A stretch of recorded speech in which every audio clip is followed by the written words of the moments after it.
Go. Guys, this is the new Reaper disc grinder kit. Basically, standard disc grinder setup. We've got a 1.5 horsepower motor, so plenty of power, particularly down low where you need it. All the standard features, adjustable rest and so forth.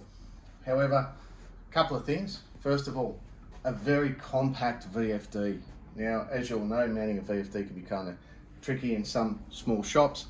This VFD is rated for the 1.5 kilowatt, 1.1 kilowatt motor, 1.5 horsepower.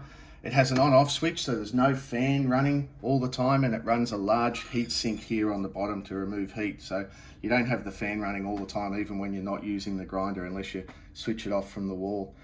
So we've got the on-off switch. You set your speed here. But where this VFD really excels is we're running a foot switch. So down here on the ground, you'll see there's a foot switch. I've got two pedals on this foot switch, a forward and reverse. So if you watch the disc now, you'll see that the disc is now running clockwise. I put my foot on the left pedal, it runs anti-clockwise. Now, why would you want that? Well, we're knife makers, and being a folder maker myself, I know the importance of having things flat. If you have a disc that you've switched on at the VFD and it's running, you need to present your item to the disc flat. It's very hard to do, so you inevitably clip one part of it.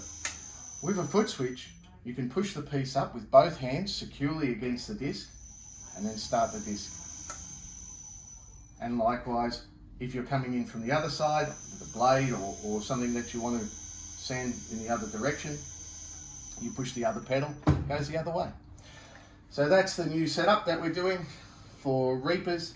You may see some slight changes as we go through in terms of the cosmetics, but the functionality will remain the same. Thanks everybody.